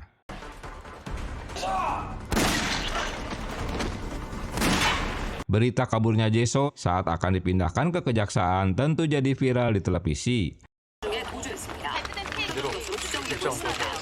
Karena akan mencoreng nama baik kepolisian. Setelah mendapat informasi dari Eun-soo dan rekaman CCTV yang didapat, akhirnya Kang-wo menyadari jika mata-mata Jae-soo itu adalah Doki, 형님의 일거수일투족 다 알고 있었던 이유요. informannya sendiri. Kwon-jo baru mengerti mengapa Jae-soo mengetahui banyak tentang Kang-wo. Sebenarnya Kang-wo sendiri telah mencurigai Doki sejak dia kehabisan pil. Padahal pagi itu pilnya masih tersedia. Doki juga orang yang mencecerkan darah di kamar mandi untuk memanipulasi bukti dan memasukkan Kang-wo ke tas koper untuk dibawa ke pelabuhan Sokpo. Dengan menanyakan di mana keberadaan Doki berada, Kang-wo berpura-pura tak tahu akan keterlibatan informannya. Dugaannya ternyata benar jika Doki orang yang menyelamatkan Jae-soo dari kantor polisi. 새끼 막힌 똑바라고. Mereka rupanya telah pindah rumah ke tempat yang sepi. Dari rekaman CCTV, mobil Doki terpantau menuju villa di pantai Wangil. Tiba di lokasi, Doki terkejut dan kabur melihat kedatangan mereka. Saat memeriksa ke dalam villa, mereka menemukan bom yang siap diledakkan. 바닥에 떨어지는 소리가 났어요. Dengan pendengarannya yang sensitif, Kwon-jo mendengar gelas yang jatuh dari lantai atas. Berarti ada orang di sana. Setelah memeriksa lantai atas, ternyata hanya menemukan Ibu Jae-soo di tempat tidur. Polisi telah mengepung villa tersebut. 방부 처리까지 했어요. 지네 엄마 두고 멀리 갈 새끼 아니야. 당장 나와! Kang Wo yang kecewa pada Doki, ia pun menampolnya. Kang Wo mengancam akan membunuh ibunya jika Bang Jae-soo tak menyerahkan diri. 보내드린다고 했지? Karena tak ada pergerakan, tak ragu-ragu Kang Wo pun membakar ibunya di dalam kamar. 꼭꼭 숨어라! Menurut tim forensik, ibunya telah tewas 5 tahun lalu. Rupanya aksi Kang Wo hanya menakut-nakutinya saja jika dia membakar ibunya. 절대 숨지 않을 거야. Hong-soo mulai membaik, dia menghubungi Kang Wo untuk meminta maaf karena dendam masa lalunya. 시기나 돼가지고 그딴 놈한테 놀아나 나고 조심해라. 약한 부분만 집요하게 찾아내서 Tim 112 mendapat laporan jika mereka disandera di sebuah hostel. Dalam rekaman CCTV, seorang pria bertopi masuk ke hostel tersebut. Polisi menduga jika itu ulah Jae-soo dengan membawa bom. 건물에 갇혀서 테러 협박을 당하고 있는 것으로 보입니다. 그 새끼예요. 그리고 돌아오세요. Tim Golden Time segera bergerak ke TKP. 알았어. Tiba di TKP, mereka segera menyergap Jae-soo.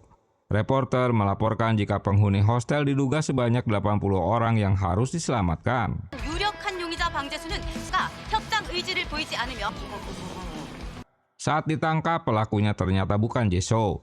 Dia hanyalah orang suruhannya. 절대로 그분 못 잡아.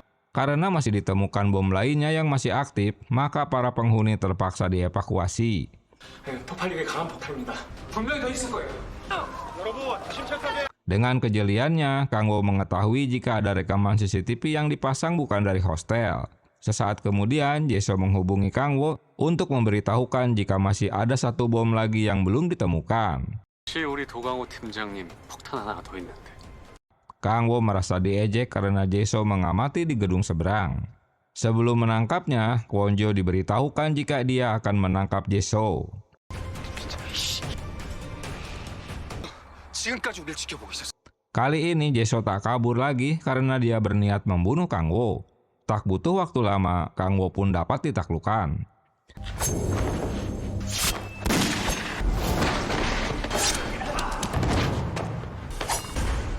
Bang Jae-soo sebenarnya berharap agar Kang Wo bisa bergabung dengannya, karena memiliki kesamaan masa lalu yang kelam. Hingga suatu kesempatan, Kang Wo dapat membalikan situasi.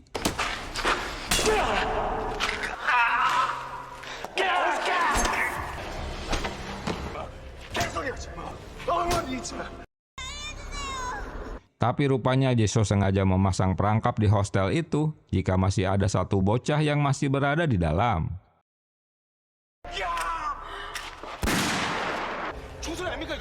Tak mau menyuruh bawahannya, Kwon-jo mencarinya sendiri.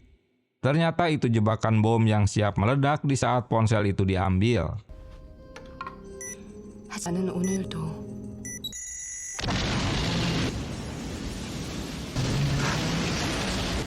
Maka Kwon-jo pun tewas sebagai tumbal terakhir kejahatan Bang Jae-soo. Dan Poi Season 2 pun tamat. Kita lanjut ke Season 3 ya. たちのところに帰ってくるでしょう。